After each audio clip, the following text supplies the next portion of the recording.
tell you the subject line, the parable of an unjust steward. How many of us have actually read that? Yes. So right here, it's talking about money, right? It's talking about investments, talking about how the steward was handling the finances per se. But it's not about money this morning. What God is wanting to talk to us is talking about us. And starting in verse 1, it goes on to say, he also said to his disciples, if there was a certain rich man, this is a parable, there was a certain rich man who had a steward, and an accusation was brought to him that this man was wasting his goods. Before we go any further, it was a rich man, and the steward was supposed to be handling the finances in the right way. But it's saying that there was accusations that were brought to him that this man was wasting his goods. And as far as us being faithful stewards ourselves, we have to realize that what God has given us, how are we investing in it? How are we taking care of it? What are we doing exactly with it? Because that's the question. This is where the message is directing, is how are we doing as faithful stewards? What are we and how are we carrying ourselves up to this point? It goes on to say, so he called him and said to him, what is this I hear about you? Give an account of your stewardship, for you can no longer be a steward. So the definition of a stewardship is the position, work, responsibility, or arrangement of an administration as a house or of property. See, God has given us the goods. And the thing is, God has given us the very best, even though we feel as if it's not all that dandy, it's not all that great, because we want to have everything all at one time, right? We want the best now. But God gives us little by little. Why? Because he wants to see what we're going to do with what he's given us. Because if he was to give us everything, what would we actually do with it? We wouldn't know where to start. We wouldn't know where to begin. We would actually be not knowing what to do with it. So therefore, we would probably get stuck. We'll get lost in the blessing. We'll get lost in what was brought. And then we'll forget the purpose. Why was it brought to me? Why was it given to me? What kind of investment has the Master God put into us? What has he given us here this morning? And as us being stewards, as us taking care of the business, of the responsibility, of the gifts that he's given us, what are we doing with these? What are we doing with these things? Are we letting it go to waste? Are we only doing it when it feels like, you know what, it fits my time and my schedule and my need? See, when God gives us something, he gives us something because he's making an investment into us. Why? Because why is that? Because when there's an investment, there's growth that takes place. When you pour yourself into something, then it grows. It doesn't stop. It doesn't change. It doesn't do anything else differently. So he says, what is this I hear about you? Give an account of your stewardship, for that you can no longer be my steward. Basically, he's getting ready to get canned. He's going to get ready to get fired. So therefore, he's asking, so show me what you've been doing with it. Show me what you have been investing in, how you've been doing it. And I tell you one thing, if God was to come here today, what would our responses be? Well, Lord, I wasn't ready for this because I'm just upset of how life is really going right now. Or things are not going my way. I'm pursuing other things first rather than you. So, you know what? I'm happy, but I'm not. Why? Because you're pursuing the wrong things. If you're pursuing God, then there would be stability within our lives, right? We would be able to be knowing what's going on instead of just mad at the world. In verse 3, it goes on to say, then the steward said within himself, what shall I do? For my master is taking the stewardship away from me. I cannot dig. I am ashamed to beg. So he's like, man, what am I going to do? I'm already going to get canned. And I'm not going to beg. Why? Because my pride's in my way. And I'm too old to dig. So, I mean, he's already admitting, like, I can't do nothing else. This is all I've known. This is all I've known to do. in verse 4 it says, I have resolved what to do, that when I am put out of the stewardship, they may receive me into their houses. What would happen, just for the thought of it, what would happen if we were to wake up one day and that gift that God was waiting for you to use was no longer there? What if that had happened? What would your reaction be? What would your response be? How would you defend yourself? How would you react? Imagine your gift, your talent was to talk, was to communicate to people. And all of a sudden that's gone. It's no more.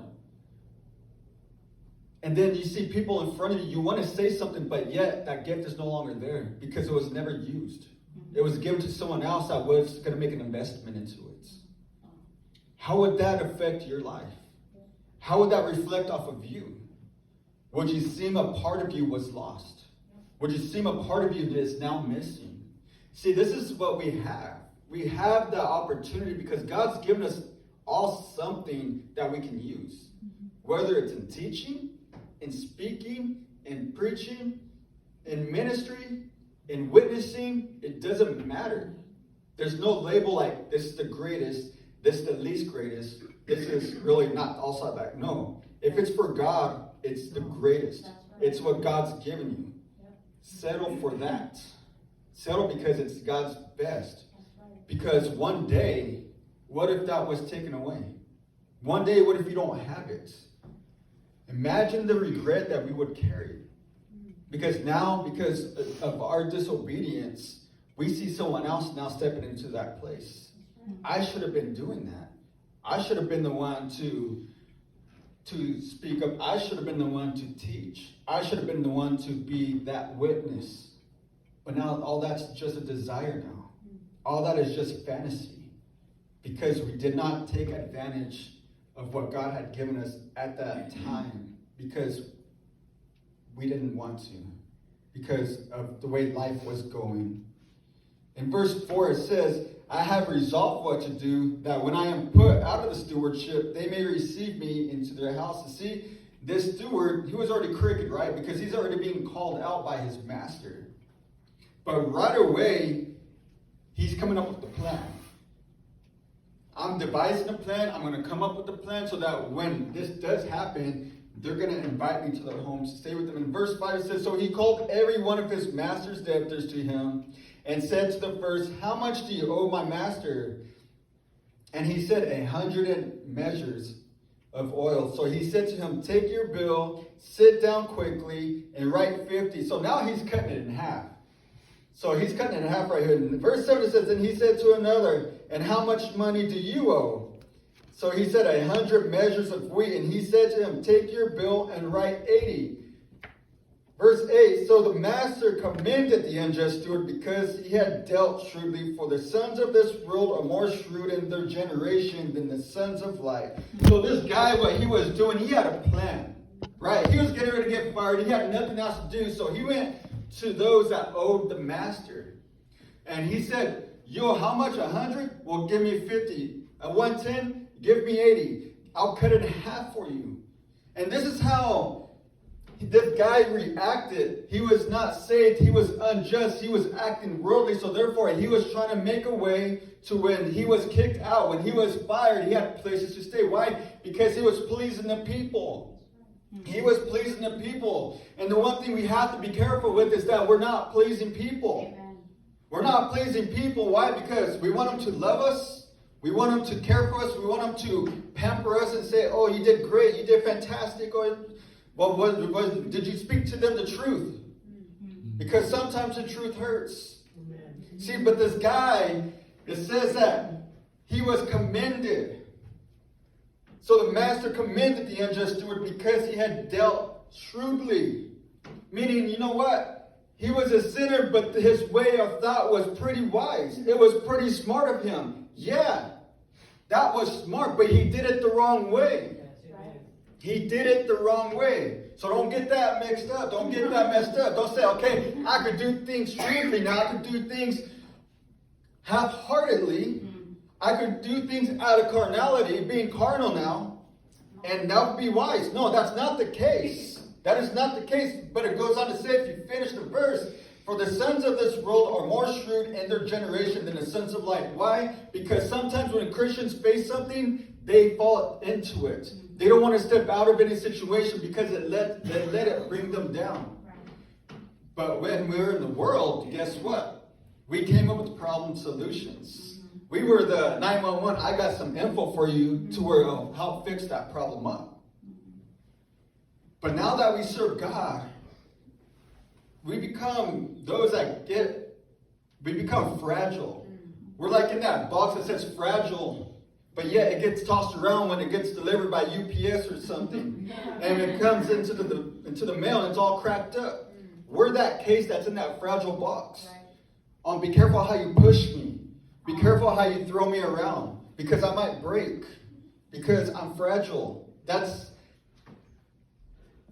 where we can get sometimes.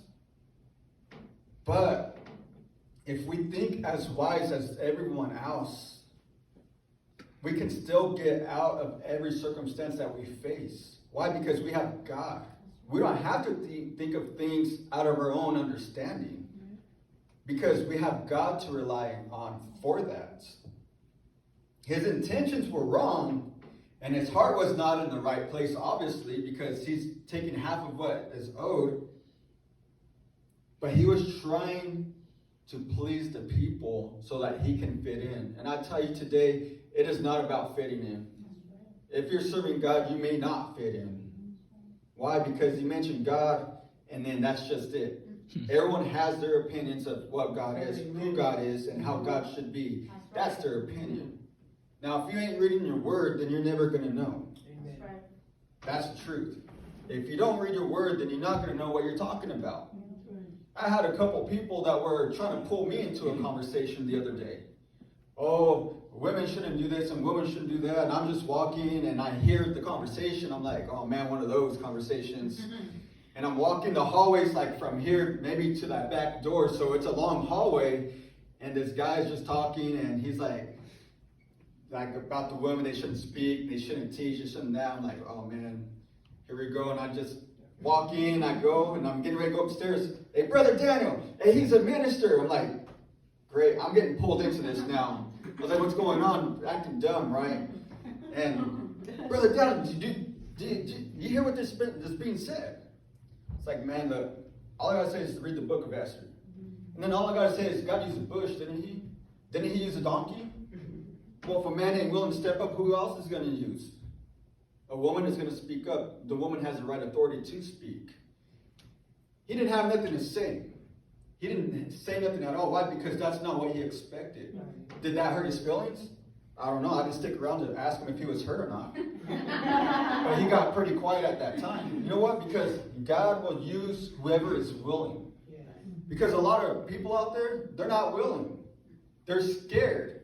They don't want to stand up and be accused of not speaking the right way, not teaching the right way, or anything of that nature, because they have a certain, what is that called? They want to keep a certain image, personal. They want to keep that respect, like I'm the cool guy. They don't want to be looked at differently.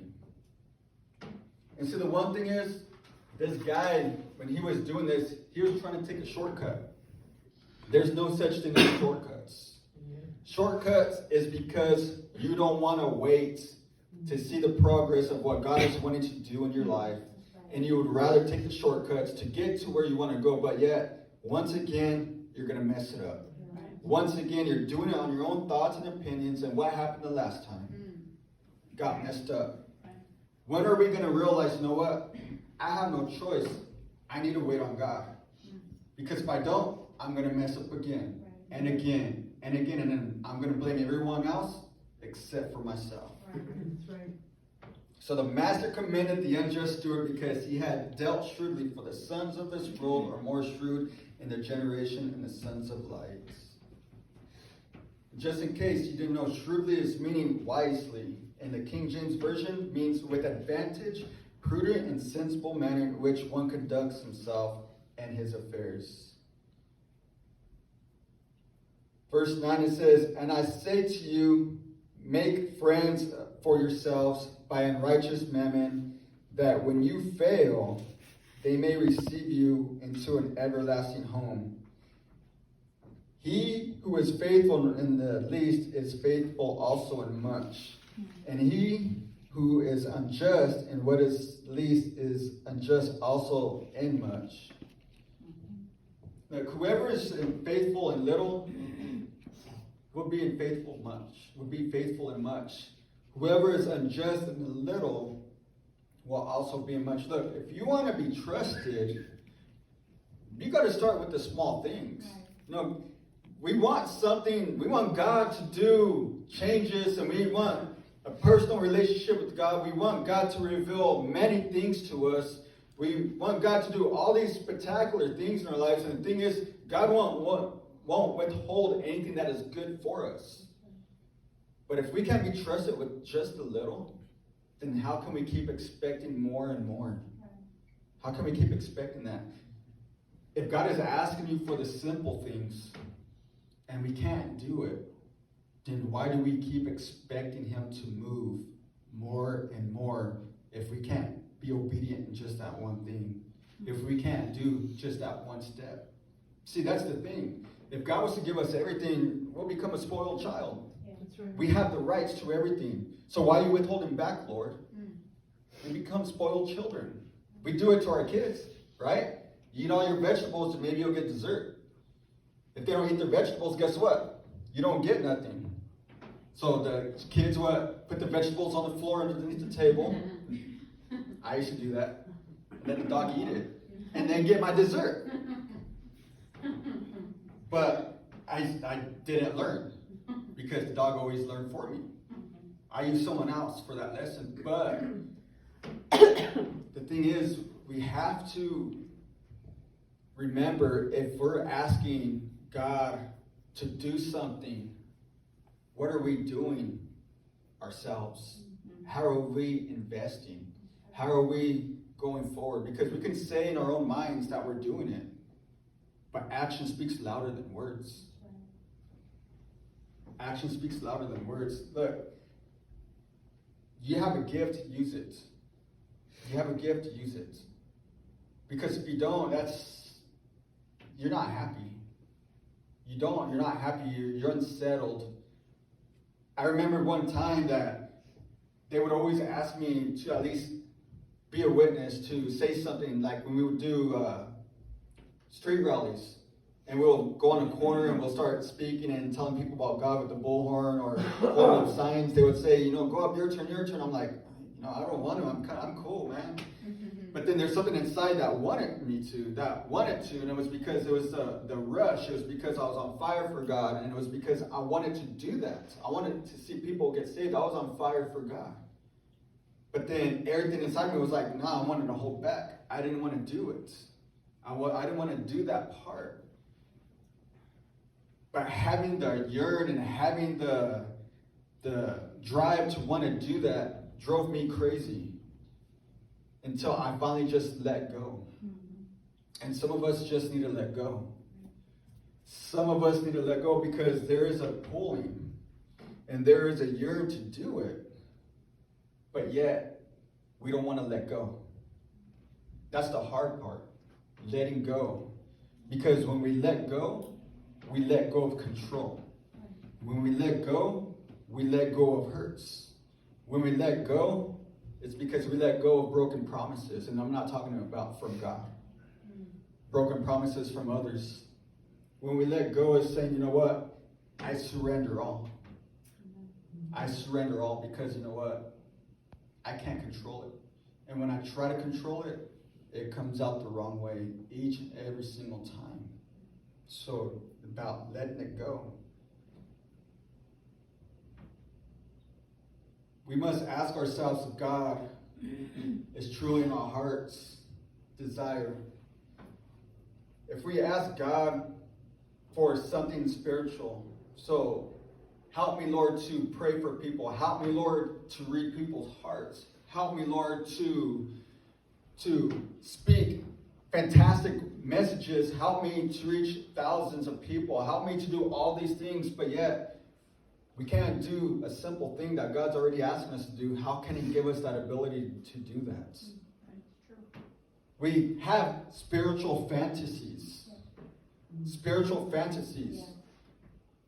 What is that?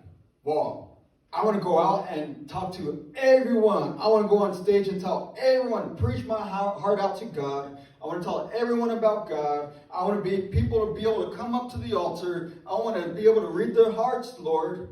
I want to read their hearts so I can tell them their issues. I could tell them their problems. I can pray for them and they could get delivered. Lord, I want to do all these things, God, because this is my fantasy. This is what I want to do, Lord. And I'm so excited and I just can't hide it. No. And we get that way. We get excited. But then sometimes we don't get it. And we ask ourselves, well, why, Lord? I've been faithful. I've been listening to you. I've been in prayer. But are you doing that one thing that I asked you to? Because it's that one thing that I'm requiring of you to do. How can you ask for all these other things when I've given you this particular gift so freely to you? Because it's going to fulfill your purpose, but not only that, but it's a need that is needed right now. And there goes our fantasies. There goes everything else. And we get hurt. Because now we're like, well, I'll never be able to get to that place, or we get defeated. But just like the unjust steward, he figured his way out. He manipulated. He connived. But yet, the thing is, he didn't sit still. He figured out a problem. Our problem, our solution is saying, Lord, here I am. See that issue right there in my heart? Deal with it. You see that issue in my mind? Deal with it. We go to one place. We don't have to go to many people. We don't have to go to different places. We don't have to seek anything else but God. God is going to be the one to deal with the issues, with the dissatisfactions that we have in life. In verse 11 it says, therefore, if you have not been faithful in the unrighteous mammon, who will commit to your trust to the true riches? The true riches. If you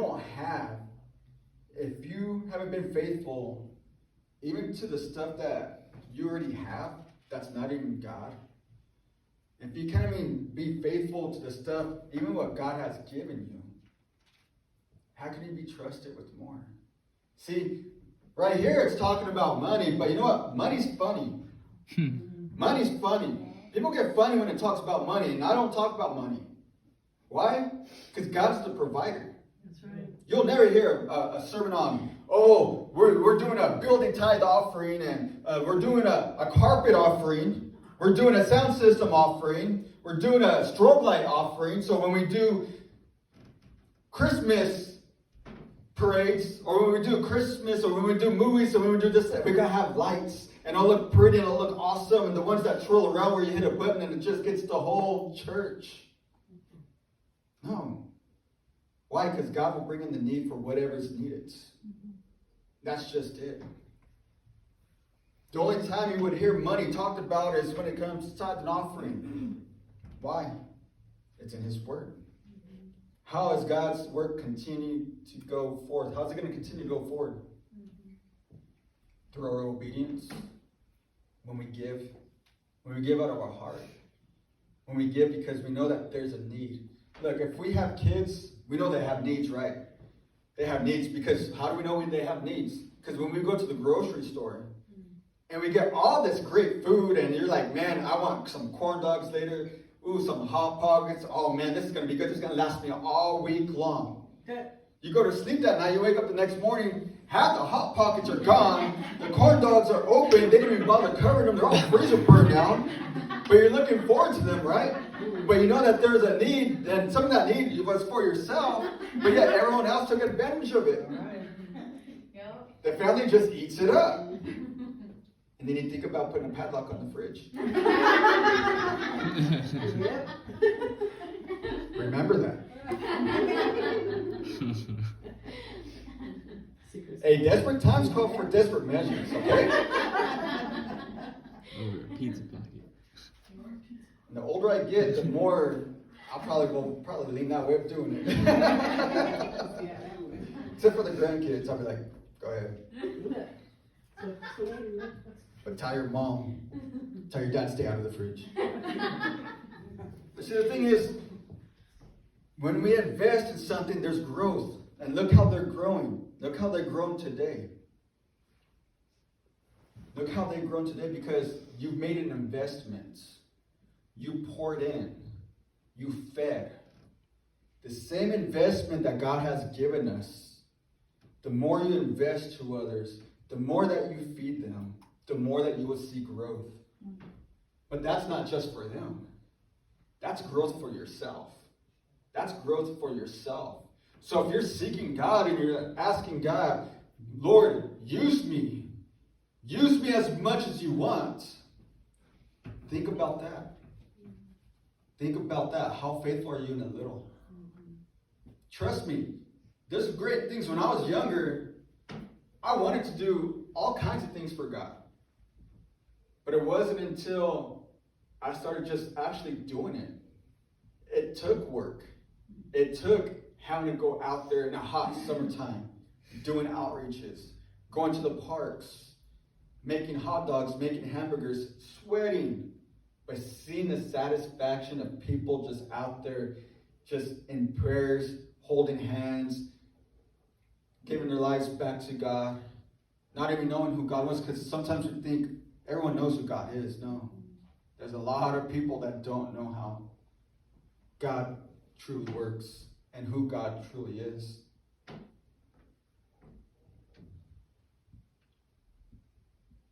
In verse 12, it says, "And if you have not been faithful in what is another man's, who will give you what is your own? And if you have not been faithful in what God's given you, then why would he give us even more? Why would he give us more if we cannot do with the very little? Look, it's not about money. It's about what God has invested in you. Look, we're not here today because for any other reason, because we want to hear God's word. We want growth. We want something. Right? That's what we're all here for. And plus, there's no football. Right? Okay, I said it. There's no football. There's nothing else to watch, so I'm going to church. Did I just say that? I think I did. We want stuff for our own, but we got to show that we are responsible enough to handle it. To handle it. That's the key. No servant can serve two masters, for either he will hate the one and love the other, or else he will be loyal to one and despise the other. You cannot serve God and mammon. Let me rephrase that. You cannot serve God and man. You cannot serve God and yourself. You cannot allow selfishness to come into God's will. You cannot allow pride to come into God's will. You can allow these things to come into God's will. If you allow them to come into God's will, it's going to be evident. It's going to show. But see, the thing is, I know everyone in this place, a lot of people out there, they want growth. They want change. But sometimes change hurts. But there's an investment that is taking place today. An investment that is taking place today. And the thing is, we have to always understand that no matter what's going on, that God is doing something, even when it seems like, you know what, there's nothing else that's going on. Everything seems quiet time. That's right. What do we do when the parents are quiet? Well, what are they up to? Why are they so mad? Why are they quiet? What's going on with them, right? Right? Right? Yeah. But us as adults, why is everything so quiet? God, why are you not speaking? What's not going on? Are we being faithful in what God's given us? That's the question for the day. Are we faithful stewards? Or are we the unwise steward and only working things out according to our own benefits? So this morning, it's all about God's investment. God has invested something into each and every one of us. And now it's up to you on how you're going to carry out that investment. Because if it was money and God gave you money, guess what? Oh, you would invest that puppy, right? You'll take that to the bank. I like to make a deposit of $1 million, right? But what God gives us, there's no cost to it. It's more than what that's worth. There's no price tag on it. But yet sometimes we tend to treat it as if it is nothing. So God's given us something today. What kind of investment are we making this morning? Father, we just thank you, Lord,